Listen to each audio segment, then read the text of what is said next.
All right.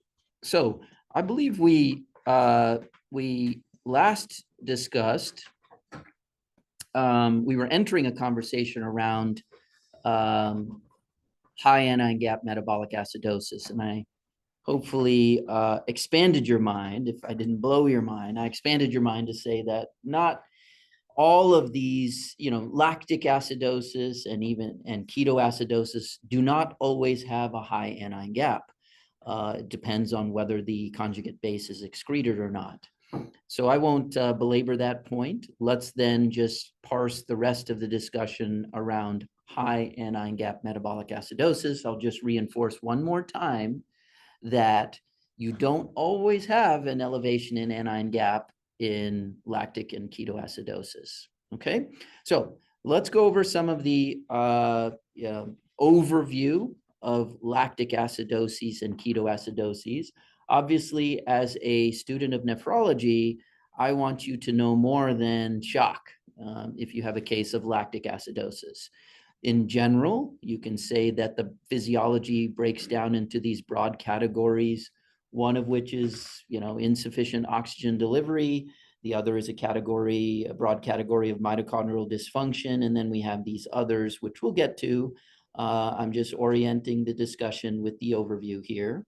Ketoacidosis, obviously, I want you to be able to think more than just diabetic ketoacidosis. You need to understand how ketoacidosis occurs in both alcohol intake and starvation, and then others. And then we have other causes of high anion gap metabolic acidoses, which we'll get to, including, unique things like pyroglutamic acidosis. All right. So in order to build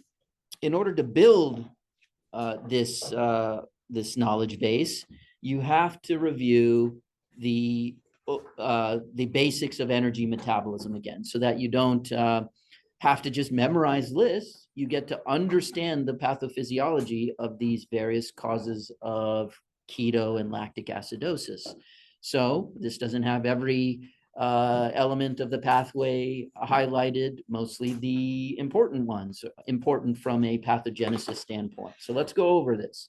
Obviously, you have glucose, which is metabolized to these, again, a 6-carbon chain or 6-carbon molecule, cyclical molecule, into various 3-carbon molecules, including pyruvate. Pyruvate can be shunted to lactate through lactate dehydrogenase.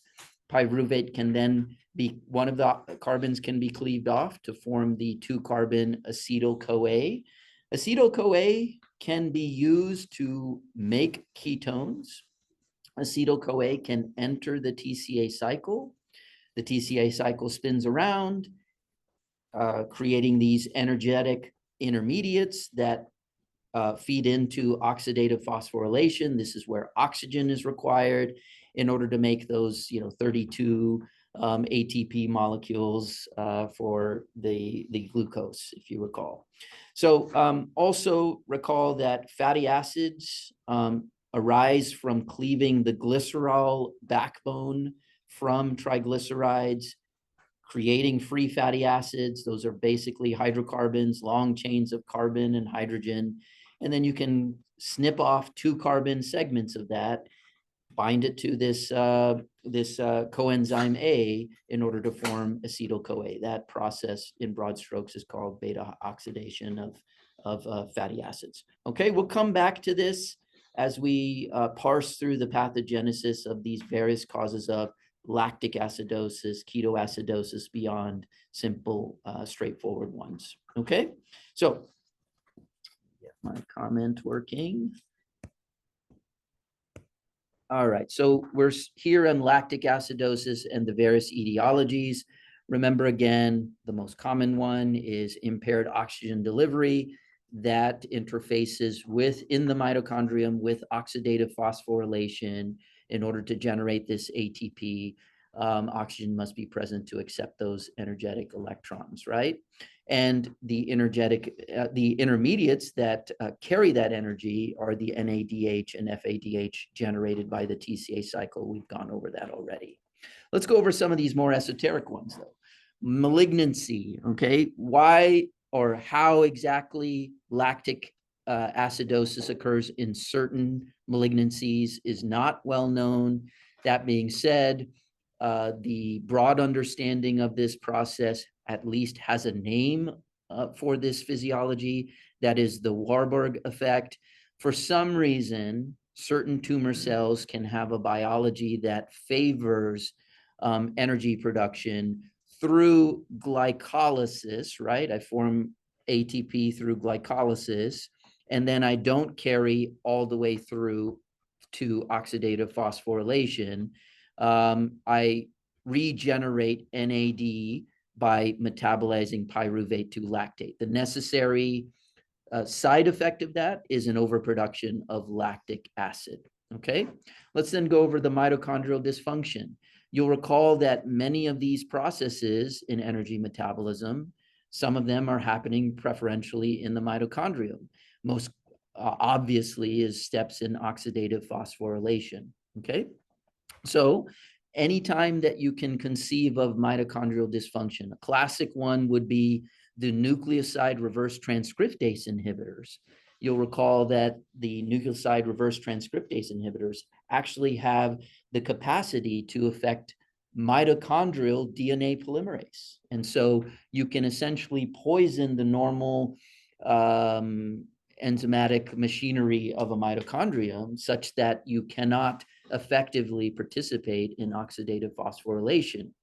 The net result is that NADH and FADH are accumulating. That accumulation reduces the efficiency of entry of acetyl-CoA into the TCA cycle, the result of which is pyruvate cannot be further metabolized to acetyl-CoA, but is preferentially shifted over to lactic acid. It is true as well that this can manifest as keto acid production as well. If I have a break downstream, even including certain cases of lactic acidosis, you can also see a mild degree of ketoacidosis. Understanding, once again, the basics of energy metabolism allow you to logically arrive at that conclusion. So once again, I'm advocating for knowing a little bit, remembering, dusting off some of that biochemistry that you once owned, okay? All right, linezolid is another sort of mitochondrial toxin. Similarly, we believe propofol does the same. And you might also understand that propofol toxicity results in this accumulation of acetyl-CoA because of a downstream break, let's say. You can see this lipemic serum in part because of the carrier of propofol, but also because of mitochondrial dysfunction. You can see fatty acid accumulation also in reverse transcriptase inhibitor induced mitochondrial dysfunction. So those are phenotypes that one can predict by knowing a little bit on the basics of energy metabolism. Okay, metformin overdose would be another example. You can have the inherited defects in mitochondrial function. If you recall, there are these class of inherited defects, MELAS or mitochondrial dysfunction and lactic acidosis. So those would be examples of some of these inherited defects that can result in lactic acidosis. Salicylate poisoning is another example. We'll talk about that in a little bit more detail. Salicylate poisoning, you might think causes a metabolic acidosis because salicylic acid is an acid, and I accumulate salicylate, resulting in a broadening of the anion gap. That's in fact not true. Salicylate is a modest contributor to the elevation in anion gap. The bigger contributors are the accumulation of lactate and keto acids in salicylate poisoning. Okay, let's move on. Thiamine deficiency can be understood because thiamine is a necessary cofactor for intact pyruvate dehydrogenase activity. And so if I have a problem with pyruvate dehydrogenase, I must regenerate NAD through generation of lactate, pyruvate to lactate, instead of down to TCA cycle and oxidative phosphorylation, okay? Ethanol toxicity. So that has a little bit of depth to it that we can talk through. You'll recall that ethanol is metabolized through dehydrogenases, right? Those dehydrogenase steps increase the ratio of NADH to NAD, okay? That increase in ratio of NADH to NAD pushes this reaction in this direction, right? So that would be one of the mechanisms whereby ethanol intoxication can contribute to a lactic acidosis. The other is if they have a nutritional deficiency in thiamine. Once again, they cannot exit glycolysis through this pathway and therefore have to preferentially regenerate NAD for more glycolysis through the activity of lactate dehydrogenase. Okay, that would be a manifestation of chronic alcoholism. So one can make sense of the lactic acidosis that can occur with chronic alcoholism, even in a patient who does not have shock. We had a fascinating case that sort of emphasizes the need to know some of this information.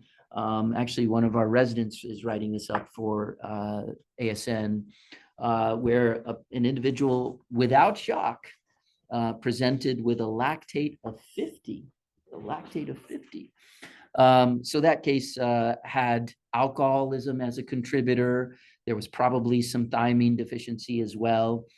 That individual also had severe hyperglycemia. So one can explain, again, if I have an accumulation of acetyl-CoA through the metabolism of fatty acids, that's another reason for a break in entering TCA cycle. There was, again, a storm of things that resulted in a severe lactic acidosis. One other thing was that the patient had an underlying severe metabolic alkalosis. Turns out that acidemia decreases lactate production. So when you treat those patients with severe lactic acidosis with BACE, right, as you're medically managing a severe acidosis, you can see elevations in lactic acid production as you start that bicarbonate drip. That's not an uncommon manifestation. Turns out, again, that lactate production is inhibited by acidemia. And so when you give BACE, you can see increases in lactic acid production. Moving on, malabsorptive syndromes can cause a unique form of lactic acidosis. Humans, by and large, rely on L-lactate. If you recall, that's an enantiomer of, that refers to one enantiomer of lactate. And the assay for lactic acid also depends on detecting the L enantiomer of lactic acid. So if you measure serum lactate, you cannot detect D-lactate. You have to measure that as a separate assay. D-lactate can be produced by bacteria, which can generate both enantiomers of lactate. You cannot metabolize that D-lactate, so that D-lactate can accumulate. It is an acid. It consumes a proton, so you develop acidemia. It is also a conjugate base. It is negatively charged, so it expands your anion gap, but you cannot see it with your routine lactate assay, okay? And that can occur when you have syndromes of bacterial overgrowth in the gut, right? Some of those can occur through blind loops in intestinal, in post-intestinal surgery, okay? Propylene glycol is actually derived from the fact that propylene glycol can be metabolized by alcohol dehydrogenases, forming both L and D lactate. Propylene refers to the 3-carbon backbone. You can see that lactate also is a 3-carbon molecule, and therefore understand hopefully how propylene can be a precursor for lactate when acted on by alcohol dehydrogenase. Okay, diabetic ketoacidosis is another scenario. Just like you can see mild degrees of ketoacidosis in lactic acidosis, you can also see mild degrees of lactic acidosis and ketoacidosis. I let my mind lapse. Hopefully I covered both sides of that. I hope you know what I mean if I didn't. So diabetic ketoacidosis, once again, might be understood as simply a substrate break, right?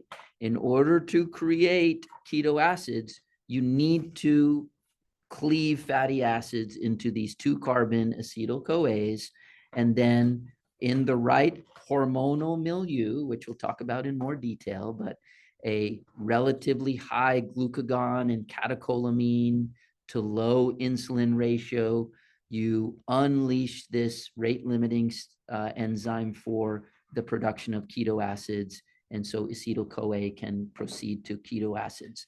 If I have an accumulation of keto acids from very robust beta oxidation, you can probably intuit that I have a challenge with shunting pyruvate over to more keto acetyl-CoA, and therefore I have the outlet more lactate production. Okay, so that would be an intuitive way to understand it. Once again, reflecting on that overview of energy metabolism. Turns out that asthmatics can also demonstrate a keto or lactic acidosis when they are treated aggressively with beta agonists. Maybe that simply is the effect of beta agonists, once again, on enhancing free fatty acid production, cleaving to acetyl-CoA, and shutting down or accumulating acetyl-CoA, and therefore having less efficiency of proceeding down this limb of the energy metabolism pathway. Okay, that's lactic acidosis. Let's shift gears over to the ketoacidoses, and then we're on to other causes of high anion gap metabolic acidosis. I'll anticipate where we're going so that you can build out that path that we're about to cross. Okay, so you can see we're going to cover toxic alcohol and salicylate toxicity, but before that, let's round out the ketoacidoses. Let's remember a few things. Keto, even though acetone is a product of acetyl-CoA metabolism and unleashed HMG-CoA synthase activity, you can see that there are all these derivatives of acetyl-CoA. Only 2 of them are acids, right? These are 2 strong acids, beta-hydroxybutyrate, acetoacetate are strong acids. They consume protons, but the production of acetone doesn't consume a proton. This is a ketone. It doesn't have that carboxyl group that can, you remember that from organic chemistry, that can dissociate that proton and be a strong acid, right? So these, I think I said consume protons. I should have said consume bicarbonate, right? So these are your strong acids. This we will be relevant when we talk about the alcohol ingestions, and we specifically contrast the effect of isopropyl alcohol, which is a 3-carbon alcohol with the alcohol in the middle carbon, which on oxidation can only be taken to a ketone, not a carboxyl group, right? And so it is not a strong acid. You get acetone production, you can get that fruity smell on the patient, but they don't get acidemic when you intoxicate with isopropyl alcohol. Okay, anticipating a future conversation here. But acetone is a ketone body. These, strictly speaking, are your keto acids, the acetoacetate and the beta-hydroxybutyrate. The assay that's clinically available most commonly is beta-hydroxybutyrate. That's what, when you measure serum ketones, is actually being measured. You don't actually get to measure both in most scenarios. Excuse me. Okay, so overview again. Generation of ketone bodies is really driven by this ratio of insulin to glucagon. You can put on the other side not only glucagon, but your catecholamines, your cortisol. Those are all functioning in the same direction. What do? glucagon, cortisol, catecholamines are stimulating this aptly named hormone sensitive lipase. That lipase cleaves those free fatty acids from the glycerol backbone, right? Triglycerides are that glycerol backbone, 3 carbons with those long tails of fatty acids hanging off of it. You cleave those to create those free fatty acids. Those enter beta oxidation partly through mitochondrial function, right? Parts of beta oxidation depend on mitochondrial function. Okay, so that upstream hormone is a rate limiting step for acetyl-CoA production. And then also glucagon, cortisol, catecholamines stimulate HMG-CoA synthase, right? And so that stimulates, that's a rate limiting step for production of keto acids. Insulin antagonizes those, okay? So that's the point I've made in a very succinct sentence there. Low insulin to glucagon ratios, I guess I'm repeating myself, activate the hormone sensitive lipase. I can move on here. Yes, I've already said all of that stuff. Okay, so in alcoholism, again, not only can alcoholism be associated with usually a mild lactic acidosis, except in our case where we had a 50. It can also be associated with a ketoacidosis, right? So that biology is described here. Ethanol is a 2-carbon hydrocarbon, right? It can be converted to acetic acid, which can also be converted to acetyl-CoA. So you get that direct input of metabolism of ethanol into acetyl-CoA through the activity of alcohol dehydrogenases, right? And then the addition of the cofactor. So then you're on to more, again, keto acid production simply by more substrate, right? The net effect is an increase in keto acid production, okay? Now, other causes of ketoacidosis that one can highlight include certain scenarios of type 2 diabetes mellitus. That phenomenon is broken into 2 different phenomena. So the presence of ketoacidosis in type 2 diabetes mellitus is described as either a provoked DKA or an unprovoked DKA in type 2 diabetes mellitus. Of course, you'll recall that most type 2 diabetics are not insulinopenic, right? They have high insulin levels, and so they do not have this, or they have this inhibition from that high insulin level on some of these rate-limiting enzymes for keto acid production, right? But you can provoke DKA when you have this part of the balance accentuated, right? If you have a type 2 diabetic who's in shock, getting a norepinephrine infusion or severely infected, you can still have a relative stimulus of hormone sensitive lipase and HMG-CoA synthase activity.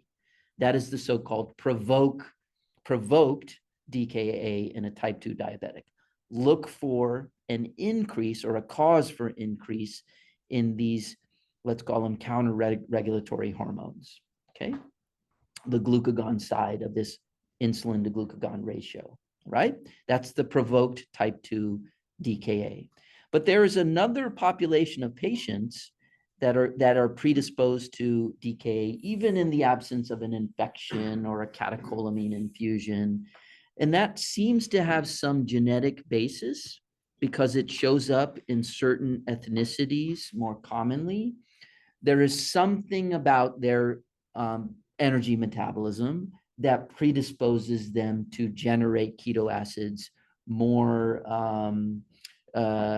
easily than other populations. Okay, so that would be this phenomenon of unprovoked DKA that one can see even in the absence of an obvious infected patient, for instance.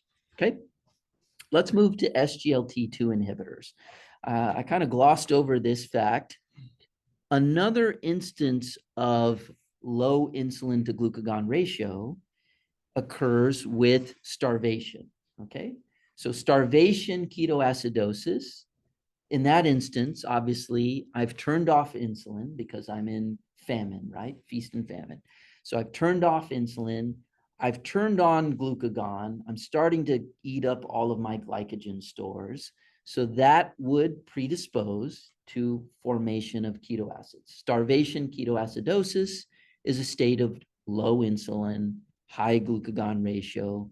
I start generating acetyl-CoA from free fatty acids, okay? I shunt them into ketoacid production. That's starvation ketoacidosis. SGLT2 inhibitor is a form of starvation ketoacidosis. That's how I tend to understand it. Every other treatment for diabetes usually involves giving insulin or making insulin more sensitive, right? Metformin increases insulin sensitivity. Thiazolidine diones increases insulin sensitivity. There's really two exceptions to that, right?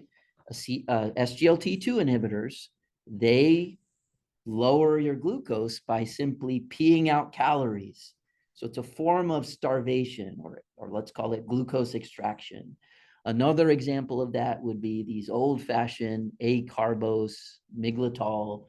Those can cause starvation, a form of starvation ketoacidosis, where you've turned down insulin levels and turned up glucagon levels. Okay, so to me, SGLT2 inhibitors induced ketoacidosis is most intuitively understood as a form of starvation ketoacidosis. Okay, you don't need to be hypoglycemic though, but in this scenario, you have neither high insulin levels because you've not given, again, sulfonylurea is stimulating intrinsic insulin release, right? You've not done that with SGLT2s.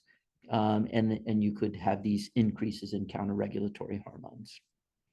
Okay, yes. Are the SGLT2 receptors, are they elsewhere, like in hepatocytes? I can't speak specifically to whether hepatocytes have SGLT2 receptors or transporters. It's not a receptor on it, but there is more than renal expression, that I know, of SGLT2 inhibitors. So people are getting, my view, carried away with experimenting on SGLT2s for all kinds of things, right? My toe is hurting, I want to try an SGLT2 inhibitor. But people have all even studied SGLT2 inhibitors in anephric dialysis patients, trying to see whether there's a cardiovascular benefit from this, invoking the fact that there's SGLT2 expression in other tissues. I can't say specifically whether it's expressed in hepatocytes. It's not knowledge I have. All right. Theophylline, not used much. Beta agonists are used. Remember, I told you that one mechanism whereby lactic acid may result from the epinephrine or the albuterol used in an asthmatic is you're stimulating production or hormone-sensitive lipase and beta oxidation from beta agonists. So think of this as a substrate effect, increasing in acetyl-CoA onto more ketogenesis. Okay. Severe hypothyroidism may be the same factor, increase in lipolysis, and then more substrate for ketogenesis. Salicylate, I've talked about as, again, causing metabolic acidosis, primarily from mitochondrial toxicity. I've decreased efficiency of oxidative phosphorylation. The net result is, again, accumulation of acetyl-CoA, more keto acid production, and the accumulation of lactic acid in salicylate toxicity. Okay. All right. Now we think we have some building blocks to move on to others. We'll return to some of these things as we talk, for instance, of salicylate toxicity. Let's talk about methanol and ethylene glycol ingestion as another form of high anion gap metabolic acidosis. These are also metabolized. These are alcohols that are metabolized by alcohol dehydrogenase. You'll recall methanol is a 1-carbon alcohol, ethylene glycol is a 2-carbon alcohol. These are metabolized into toxic acids. For ethylene glycol, the more common of the two, you get an accumulation of glycolate and glyoxylate, which are strong acids. You also overproduce oxalate, which will be relevant to the clinical manifestation of specifically ethylene glycol toxicity, which is not a manifestation of methanol toxicity. With methanol, you get production of formic acid. Okay, formate is the conjugate base of formic acid. It's a strong acid as well, and formate contributes to an elevation in anion gap. Let's then talk through some of the various phases of ethanol toxicity or alcohol toxicities, underpinning that in a physiologic understanding. Okay, so methanol and ethylene glycol are uncharged molecules, right? So they are alcohols. Let's just use let's just use the conjugate base. Maybe that's not the best. So let's do let's just do methanol. Okay, COH, and then we have our C3, right? All right, so methanol is an uncharged molecule. So when methanol is circulating and before it's metabolized, it does not contribute. So in this phase, I do not have an elevation in anion gap, right? I have an elevation in my osmolar gap, right? My measured serum osmolar gap is abnormal in this phase of the toxic ingestion, right? Then I start producing formic acid, right? Formic acid is, I'll say formate, which is the conjugate base. It is negatively charged.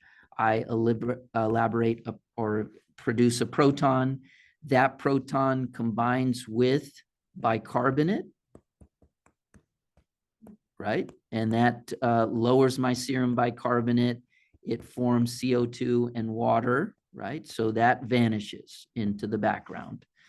I have a net production of, or I have a net reduction in bicarbonate because bicarbonate was consumed in buffering this proton from formic acid. It vanishes. My bicarbonate concentration drops.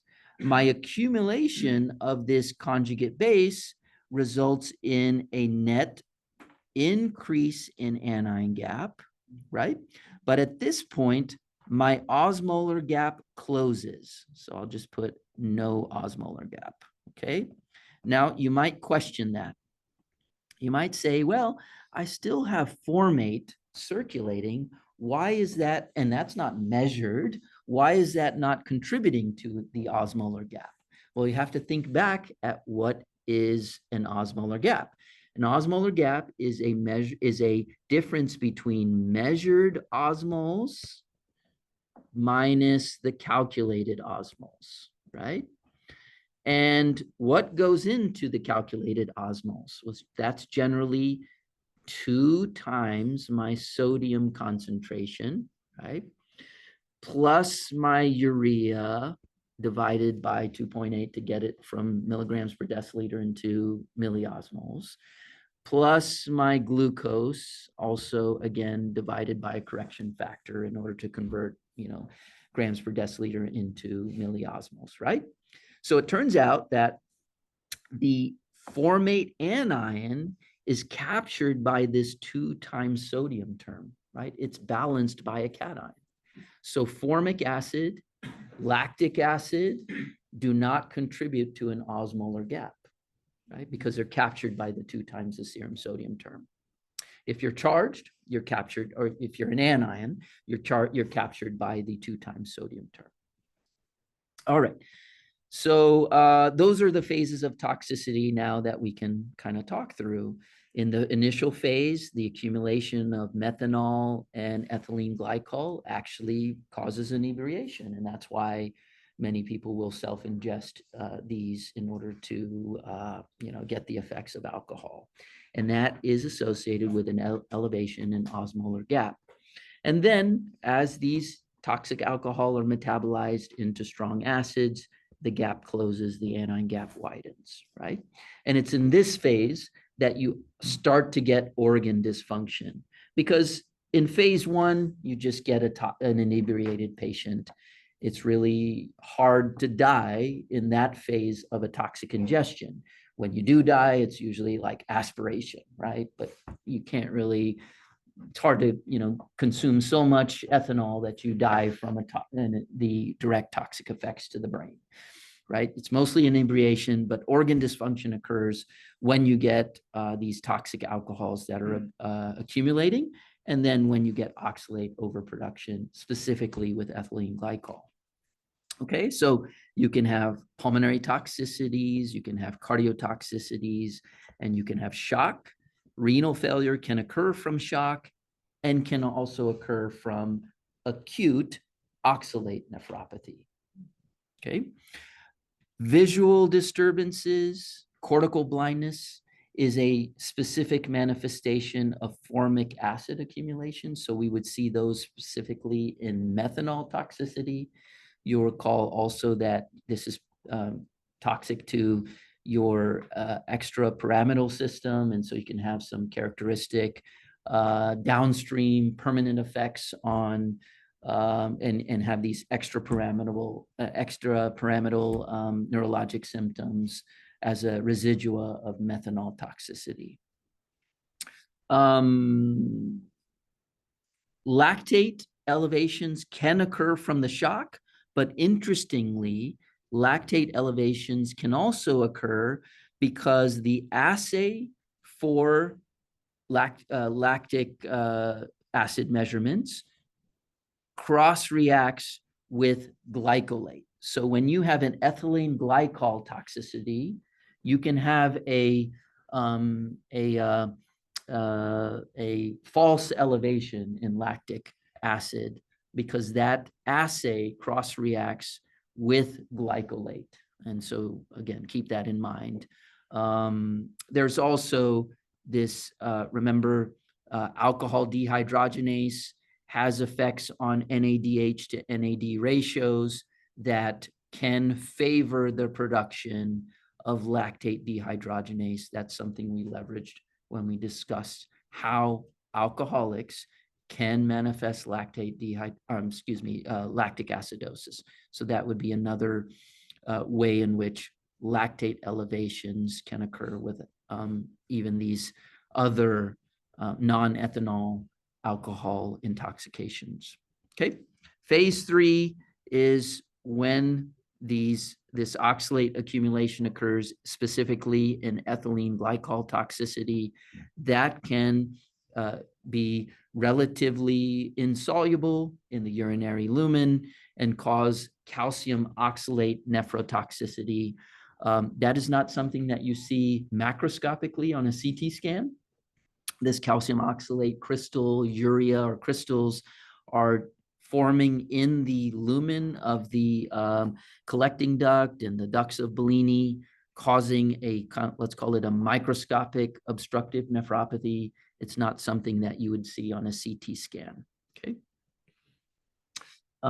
If severe oxalate overproduction occurs, you can decrease the free calcium concentration and develop hypocalcemia. And then you can see these oxalate crystals in the urine, but you can also see oxalate crystals in normal urine. So that is not pathognomonic for this disease. Treatment of an alcohol toxicity generally involves alcohol dehydrogenase inhibitors.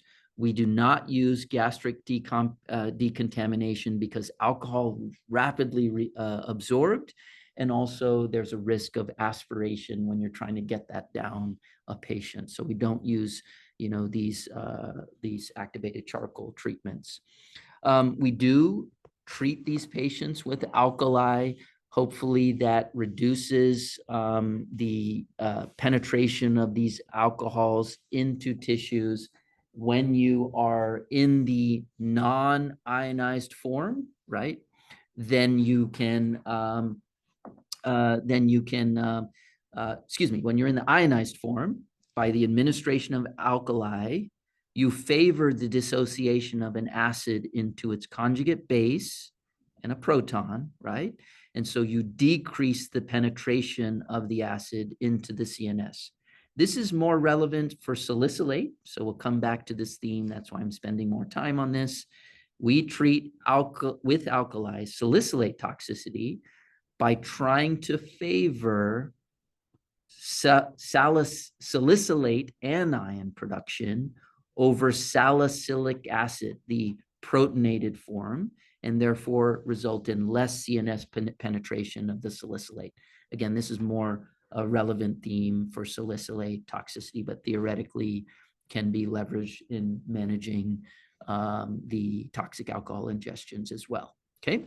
Alcohol dehydrogenase inhibitors is where the money is for managing these patients. And then the decision of whether to start renal replacement therapy. Those are really the two major themes that come to mind as you manage these toxic alcohol ingestions. Okay. The most common alcohol dehydrogenase inhibitor that we're using in most clinical realms these days is fomepizole. Okay, fomepizole is a very potent inhibitor of alcohol dehydrogenase. What you're trying to do is say, okay, I'm going to inhibit the production of these toxic alcohols, the result of which is a more prolonged state of inebriation, because you have the methanol, ethylene glycol, and ethanol that's still circulating. Yes, fomepizole will make ethanol persist longer as well. They all leverage the same dehydrogenases essentially. And so if I can reduce the production rate of these toxic alcohols, I can minimize the organ dysfunction, the oxalate overproduction rates by inhibiting this step upstream. Stands to reason then, it's going to be minimally effective if you're in this phase, right? If your osmolar gap is closed, right? Giving fomepizole at that point is spending dollars with no efficacy. Okay. Fomepizole doesn't help you once you're in this phase. All right. So we use that, the osmolar gap, as one of the clinical decisions, right, in order to administer some of these alcohol dehydrogenase inhibitors. Fomepizole is the major one. If you're in a resource-limited scenarios, you can actually give ethanol in order to outcompete alcohol dehydrogenase for these other toxic alcohols. So ethanol has greater engagement of your alcohol dehydrogenase and sort of can outcompete ethylene glycol and methanol. All right. So again, we use osmolar gaps as well as a suspicion for toxic alcohol ingestion. We often do not have the actual levels in hand by the time that we're making the decision to pull the trigger on fomepizole. However, in some cases, you might have the levels and you would use that level to make a clinical decision if you had the luxury of doing so. Most of the time you don't. Most of the time we're making this decision based on an osmolar gap and a clinical suspicion. Keep in mind many times there is a co-ingestion with ethanol, and that would sort of self-treat the patient. Again, we can administer ethanol, or if the patient has co-ingested ethanol, it can limit the toxicity of the ethylene glycol. Okay. Here's the dosing regimen I've given to you. There's also a dosing adjustment that's made if you start renal replacement therapy. You can see that the frequency of administration is increased if a patient is on renal replacement therapy, because there is some clearance of fomepizole by RRT. Okay. We can consider the administration of cofactors, thiamine and peroxidine and folic acid might be administered. Folic acid in methanol toxicities, and thiamine and pyridoxine in in ethylene glycol toxicities. However, those are by and large not all that efficacious. Really, again, the management revolves around, should I do fomepizole, yes or no? And should I do hemodialysis or CRT, yes or no? Okay. Hemodialysis should be considered, especially if you have renal failure. That should be pretty self-evident. Even if you don't have severe renal failure, you want to minimize, for instance, the accumulation of oxalate by early initiation of renal replacement therapy in order to clear some of that oxalate, right? If you're starting to have CNS toxicity, you can use that as sort of a general principle in many of the toxicities that we manage. If you have severe seizures in a patient on lithium, you need to start, you need to really strongly consider hemodialysis. The same is true for these toxic ingestions. If you're having visual changes from someone with methanol toxicity and you want to avoid some of the chronic effects of methanol toxicity, you should have a lower threshold for initiating renal replacement therapy, right? Once you have, again, this big elevation in anion gap, once again, you're beyond the point of assistance from fomepizole. You want to try and remove some of those toxic acids. And so thinking about renal replacement therapy should be considered. When you have a very large elevation in the toxic alcohol, you might consider RRT as well as a means to rapidly remove that toxic alcohol. These are very dialyzable, okay? Alcohols are small molecules, very dialyzable. Their volume of distribution is quite large though, okay? So on the lithium, let's compare that with lithium. Lithium in general has the same volume of distribution of sodium. It's predominantly then an ECF solute, right? Just like sodium. Alcohols freely traverse plasma membranes, right? And so it will partition both in the ECF and the ICF. You can only dialyze the ECF. So you can dramatically lower the alcohol production or the alcohol level in the ECF, but then you will get a rebound increase in alcohol levels after you stop. So if you have a really sick patient with an alcohol level that's astronomical, you can pre-plan, I'm going to hemodialyze them to get that level down quickly, and then I'm going to shift them to CRT to keep it down, to avoid the rebound. Okay, so know a little bit about RRT for ingestions. I'll just use this as a anticipation. June wrote a chapter in the field guide on the extracorporeal therapies for toxic ingestions, and so there'll be another chapter on that shortly. It's getting its finishing touches. Okay, salicylate ingestion. Let's move to that in the final 2 or 3 minutes. Let's just get through a few of the principles. Once again, you can see that acid base, I told you at the start of this chapter, is one of the harder ones. You can see we're going pretty slowly. There's a lot of physiology to get through here, but we'll be spending a lot of time in the acid base chapter here. It's necessarily slow. Okay, let's go through salicylate ingestions. Let's recall some of the phases of toxicity that surely you recall from, med school even. You recall that salicylate or salicylic acid stimulates the CNS ventilatory control system. And so we can see hyperventilation, right? You can see classically in the salicylate toxicity combined metabolic acidosis and respiratory alkalosis, right? That's the classic. So there's that hyperventilation that one can see very early on, and that can manifest as a full-blown respiratory alkalosis.